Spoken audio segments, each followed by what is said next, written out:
Joao Neves est de plus en plus proche de rejoindre le Paris Saint-Germain cet été, on va en parler dans cette vidéo. Salut à tous les gars, c'est Azial. Aujourd'hui on se retrouve pour une nouvelle vidéo actu mercato du Paris Saint-Germain. Même en période d'Euro les gars, il y a des actus autour du mercato du PSG, notamment une grosse actu quand même. On a eu notre première arrivée lors de ce mercato 2024. Alors qu'on a officialisé un petit peu tous les départs, on a enfin eu une arrivée officielle en la personne de Safonov. En vrai, on en avait déjà parlé depuis un moment, c'était déjà fait depuis pas mal de temps, parce qu'il y avait eu le Here We Go de Fabrizio Romano, donc pas une recrue surprise, même si bon, bah, un peu une recrue surprise par le profil et le poste qu'il joue. Gardien, c'est vraiment pas le poste que j'aurais été chercher en priorité, surtout que on connaît pas trop le joueur. Il n'y a pas grand monde qui connaît trop le joueur, il joue en Russie, pour ceux qui ne savent pas. On va en reparler, je vais vous redonner mon ressenti par rapport à la signature de Safonov. Mais bon, on a eu notre première recrue officielle et dans cette vidéo on va aussi parler de Joao Neves parce que il y a eu pas mal de nouvelles petites actus même si on en a déjà parlé hier. Avant que la vidéo commence, n'hésitez pas à la liker, à commenter, à partager et à vous abonner, ça fait toujours plaisir et ça aide pour le développement de la chaîne et nous on va pouvoir y aller dès maintenant. Bon, qu'est-ce qui s'est dit autour de Joao Neves? Jorge Mendes est ouvert à un transfert de Joao Neves au PSG, mais des départs seront nécessaires par la suite. Luis Enrique a validé le profil du Portugais, ça on en avait parlé hier. Les négociations entre Luis Campos et Mendes se poursuivent pour le mercato. Et de ce que j'ai vu, c'est une info que j'ai vu passer, Joao Neves est plutôt chaud pour prioriser le Paris Saint-Germain parce que, pour ceux qui ne savent pas, il était aussi annoncé du côté du United et il y avait un autre club, je n'ai plus le nom ne me revient plus, mais il y avait United et il y avait un autre club, je me demande si c'est pas Chelsea, ce serait bien possible que ce soit Chelsea. Un autre club anglais, ah non Liverpool pardon, voilà, c'était United et Liverpool qui étaient intéressés par Joao Neves et apparemment de ce que j'ai vu, ils prioriseraient le PSG. Si jamais le PSG le veut vraiment et qu'il y a une offre concrète, le joueur préférerait aller du côté du Paris Saint-Germain plutôt que d'aller à Liverpool ou à Manchester United. Donc, bon, déjà ça c'est un point positif, c'est-à-dire que pour le joueur, on est son choix numéro 1. Là où pour d'autres pistes comme les Nioro par exemple, dont on a parlé très récemment, on reste le plan B ou même des Bernardo Silva ou des Bruno Guimaraes. Pour ce type de joueur là, on est le plan B. Donc là, ça me fait plaisir déjà d'avoir un joueur qu'on cible et dont on est le plan A. Maintenant, comme je vous ai dit hier, j'ai pas de doute envers la qualité du joueur.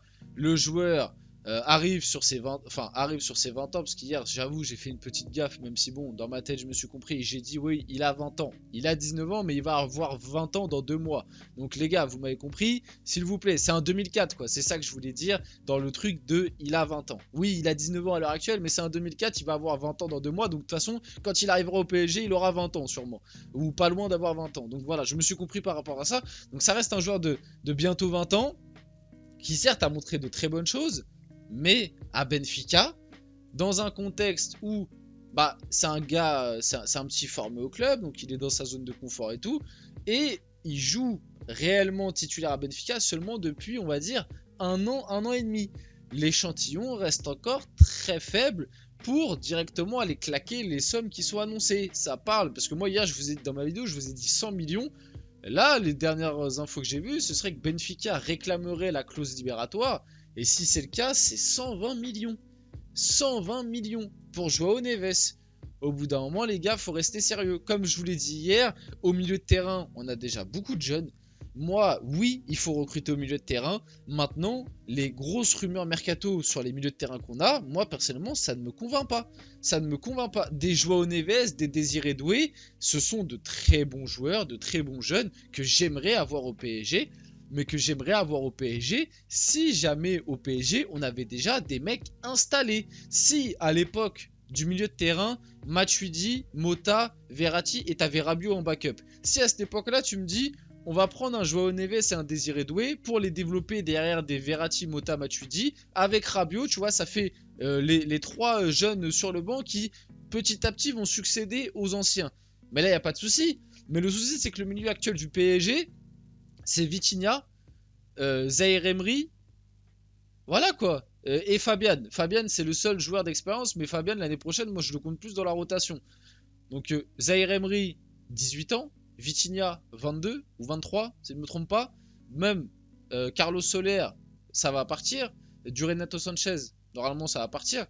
Fabian, normalement il devrait rester mais dans le rôle de rotation, c'est que finalement à part Fabian, t'as aucun joueur d'expérience. Et comme on l'a vu cette année, Fabian c'était limite, bon, peut-être pas en deuxième partie de saison, mais en tout cas sur le papier, Fabian c'était notre plus faible milieu de terrain.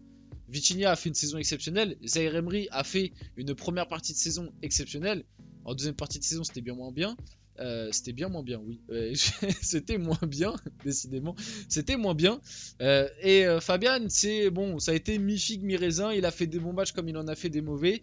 Mais Fabian, ça part plus comme une rotation. Et si jamais tu dois compter sur Fabian Ruiz pour encadrer tous les jeunes, ça va être compliqué. Donc bref, pour en revenir sur le sujet de base, João Neves, très bon joueur. Vite fait, si je dois vous redire ses qualités, il a un style de jeu, un peu en tout cas dans la dégaine, à la Marco Verratti. Un gars très technique, mais côté quand même, je trouve qu'il a un côté quand même bien plus physique que Marco Verratti. Dans le volume de jeu, dans les courses, même à l'épaule, il est un peu plus gainé. Et sûrement que l'hygiène de vie doit être un peu meilleure. Maintenant, il est peut-être un ton en dessous techniquement, même s'il est très fort techniquement. Il peut jouer numéro 6 comme numéro 8. C'est un très bon milieu de terrain. C'est un très bon milieu de terrain. Si le PSG avait un milieu de terrain, Bernardo Silva, Bruno Guimaraes, Vitinha, et que tu me dis, on va faire venir João Neves dans la rotation de tout ça, mais je te dis, mais c'est une très bonne recrue. Maintenant, le souci, c'est que t'as pas Bruno Guimaraes et t'as pas Bernardo Silva, et que on parle de mettre 120 millions pour un jeune de 19-20 ans qui a fait une saison à Benfica, une saison et demie. Voilà, moi tout le potentiel qu'il peut avoir, c'est pas la chose que je ferais personnellement. Moi je prioriserais des milieux de terrain confirmés, minimum 1, et après que tu as signé ton gros milieu de terrain, tu signes qui tu veux, un Guimarães, un Kimmich, voilà, une fois que tu as signé un gros milieu de terrain, là oui, tu peux commencer à réfléchir, minimum 1, hein, mais 2 en vrai ce serait le mieux. Là oui, tu peux commencer à réfléchir à pourquoi pas un João Neves ou un Désiré Doué. Là oui, pourquoi pas, mais à l'heure actuelle, la seule réelle certitude qu'on a au milieu de terrain, et encore, il a fait une grosse saison, on ne sait pas ce que ça va donner l'année prochaine, c'est Vitinha.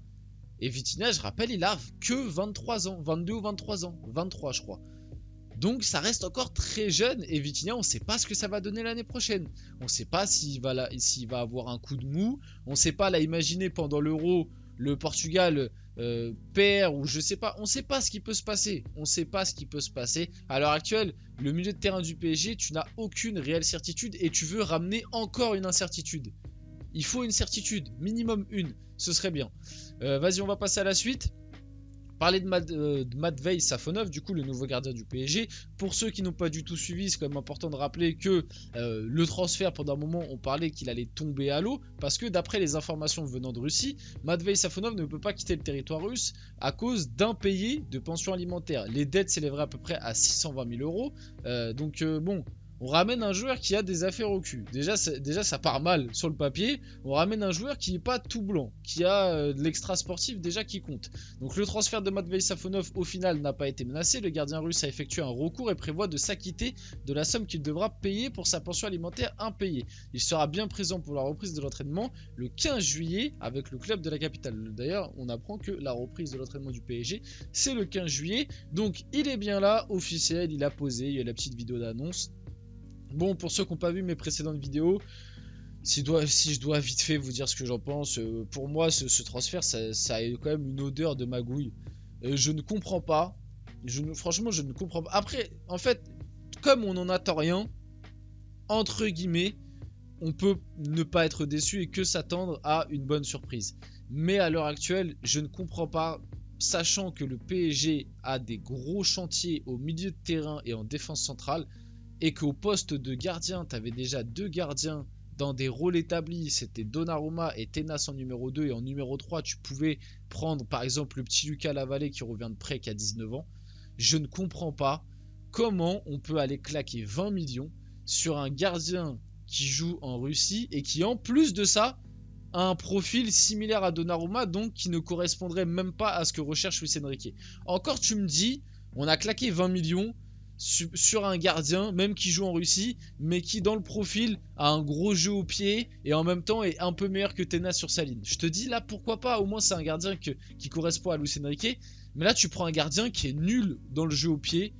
Et tu sais que Luis Enrique, c'est la seule chose qu'il reproche à Donnarumma. Et peut-être les sorties aériennes. Lui, apparemment, il est un peu meilleur dans les airs que Donnarumma.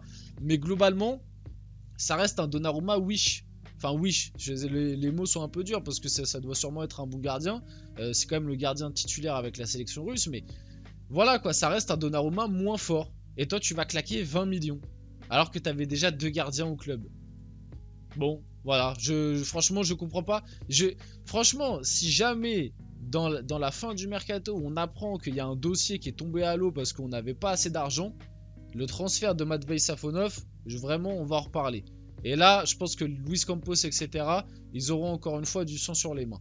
Bref, on va finir la vidéo là-dessus. J'espère que cette vidéo vous a plu. Si c'est le cas, n'hésitez pas à la liker, à commenter, à partager, à vous abonner. Les gars, c'était Azial. On se retrouve très rapidement pour une prochaine vidéo.